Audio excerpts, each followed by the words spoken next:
Let's understand recognition of exchange differences. Why exchange differences arises? Exchange differences arises because of change in exchange rate between the transaction date and date of settlement of transaction. Think of export of goods. You sell today, you raise invoice today, but you are going to receive money only after 1 month, and that is in foreign currency. If you are receiving it today, let's say you are going to receive it for 60 rupees. If you are going to receive it after 1 month, you are going to receive it for 61 rupees. Then there is an exchange difference of 1 rupee. Okay, and this is the case where we see mostly in monetary items. Okay, so exchange difference arises because of change in exchange rate between the transaction date and date of settlement of transaction in case of monetary items.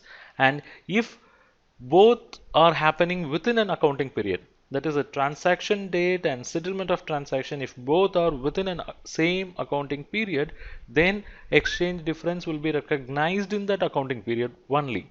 Okay, but it is possible that transaction will get settled in subsequent accounting period. In those cases, exchange difference for each intervening accounting period.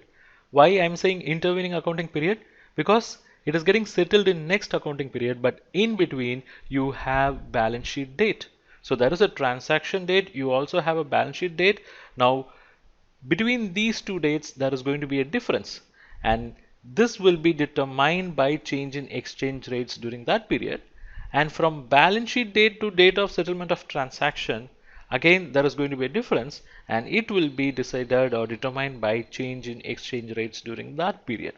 Okay, to put it simple, let's say transaction date exchange rate is 60 and balance sheet date exchange rate is 61. There is a gain of 1 which you will recognize as gain till balance sheet period, and from balance sheet period till date of settlement of transaction, let's say exchange rate moves from 61 to 62.5, then there is additional gain of 1.5 which will be recognized in that period.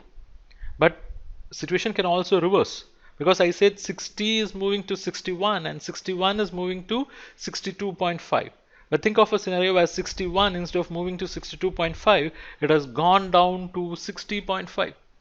So now you have to recognize 0.5 loss. That is next year or next accounting period.